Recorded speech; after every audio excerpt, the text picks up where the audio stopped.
Graças e paz a todos meus irmãos e irmãs, que a paz de Cristo, que excede todo entendimento, guarde o seu coração, a sua mente em Cristo Jesus.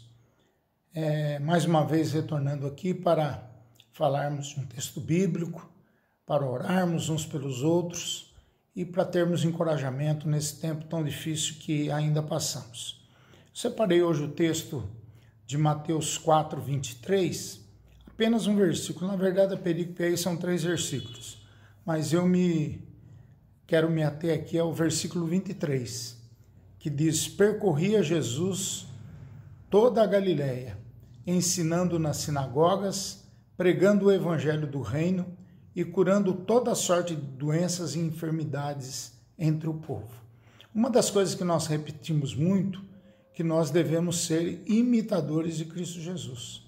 Que nós, a igreja e os crentes, os cristãos hoje em dia, tem que agir como Jesus agiu, com compaixão, com graça, com misericórdia, também com celebração, com alegria, participava das festas, mas valorizava aqueles sofredores, aqueles que nada tinham, aqueles doentes, aquelas pessoas que precisavam do afeto, do carinho de Jesus. E Jesus faz isso ao longo do seu ministério todo. Então, quando nós olhamos para esse texto aqui, diz claramente que Jesus percorria toda a Galileia. Interessante esse verbo percorria. Ele andava mesmo, né?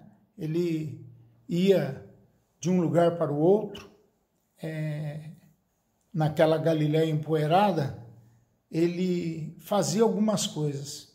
E é interessante a gente notar que quando a gente olha para o texto bíblico reflete a ardente paixão do mestre pelas almas perdidas, em prol das quais ele faz 3 coisas aí. Em primeiro lugar, ensinar; em segundo lugar, pregar; e em terceiro lugar, curar. Então, Jesus, nesse versículo 23, nos dá a noção clara de qual era o seu ministério. Então aí vem uma pergunta para todos nós: qual é o nosso ministério? Qual é a nossa missão, o nosso objetivo de vida? Você nasceu para quê? Para vir a esse mundo, gozar das benesses das coisas da vida, da terra, e simplesmente não ter mais nenhuma responsabilidade? A palavra não nos ensina isso. A palavra diz que nós devemos ser imitadores de Cristo, nós devemos ser pessoas cheias de compaixão, ajudar o outro, o próximo, que o cristianismo é a religião do outro e é para o outro que nós precisamos mostrar amor, demonstrar amor e demonstrar a nossa solidariedade, a nossa partilha, para que o outro perceba que nós somos diferentes, que nós somos pessoas que agem diferente, porque a maioria das pessoas hoje não estão importando com o próximo. Agora, na pandemia, até que isso mudou. E eu ouvi muita gente falando, comentando sobre essa mudança, porque nessa pandemia estava todo mundo perdido e durante esse tempo estranho a gente pôde ajudar muitas pessoas. E isso é importante, isso é fundamental. Então eu queria destacar aqui para vocês, meus irmãos e irmãs, as 3 coisas que refletiam a ardente paixão do mestre pelas almas perdidas, em prol dos quais, em primeiro lugar, ele ensinava nas sinagogas. Olha que coisa interessante. Ele ensinava nas sinagogas. Ah, mas Jesus não veio para quebrar todo aquele jugo do ensino judaico-cristão ou do judaísmo? Sim, ele veio. Mas o que é interessante é que ele começa pela sinagoga. Ele começa pela sinagoga, que é onde os judeus se reuniam. Então ele começa a ensinar nas sinagogas. Ensinar sobre o quê? Em primeiro lugar, sobre a pessoa dele como profeta, como rei, como sacerdote, Ele ensina sobre os seus valores, os novos valores. Não mais agora o valor do judaísmo, mas agora o valor da graça. Da graça. Agora ele vai falar da graça e não mais do judaísmo. Mas ele começa pelas sinagogas. E nas sinagogas ele vai pregar o seu evangelho. Me lembro aqui de Isaías 61 e me lembro de Lucas 4, se eu não me engano, onde ele está pregando na sinagoga. Ele está falando.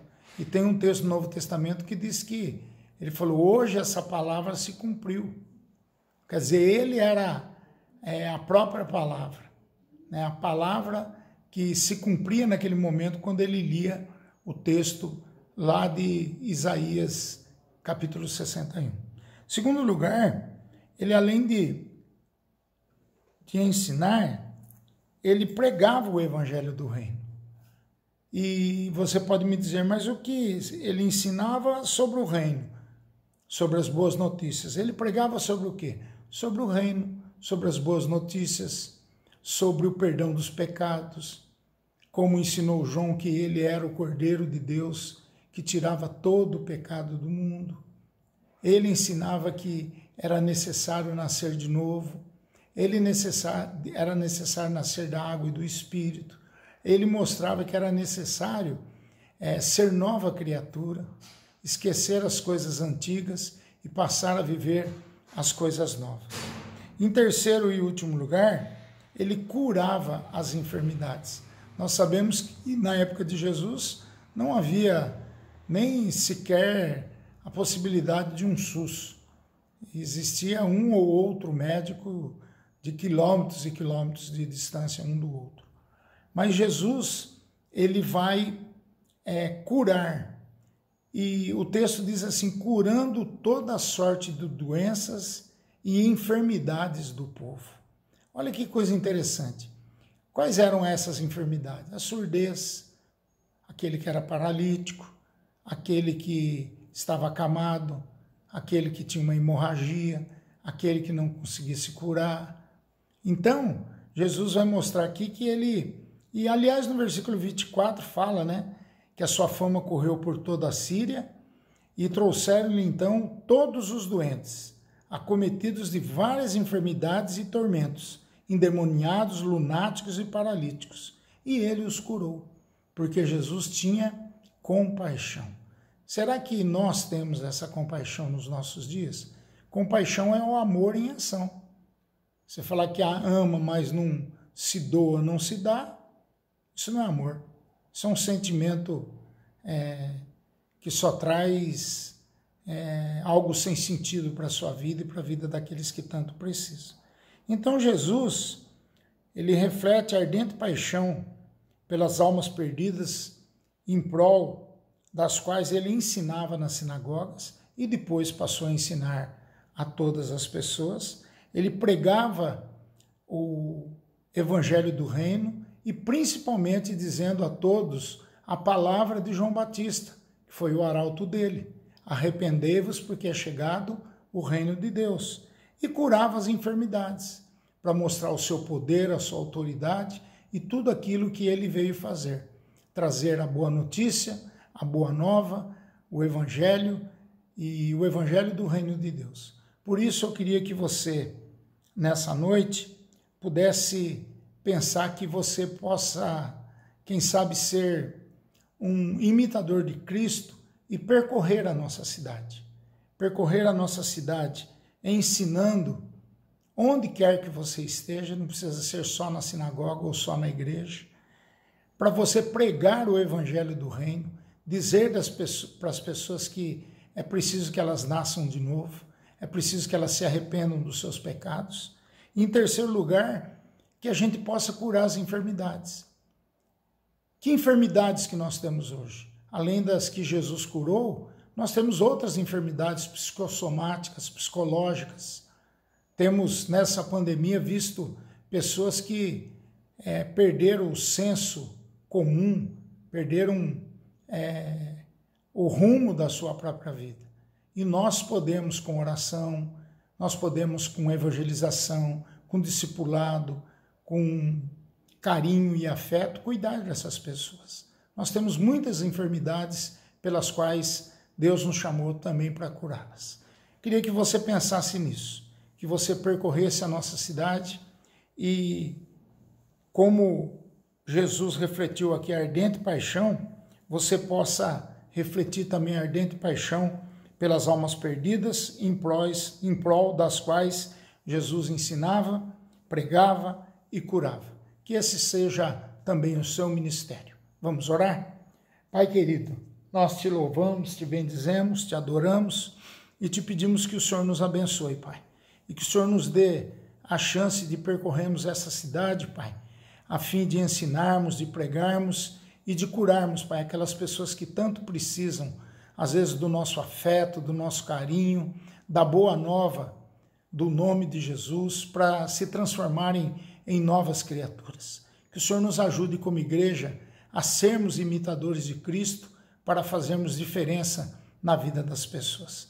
Abençoa, Pai, o teu povo, abençoe todos aqueles que nos acompanham aqui pelo WhatsApp, pelo YouTube. O Senhor derrame da tua graça sobre eles também, da tua benevolência, da tua misericórdia. E cuida, Pai, de todos nós. Aumenta a nossa fé, que tanto nós precisamos.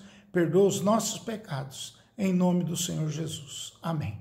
Que Deus te abençoe, te guarde e que você tenha uma noite e amanhã seja um dia abençoado para você, para sua família, para todos nós. Grande beijo e até amanhã, se Deus quiser.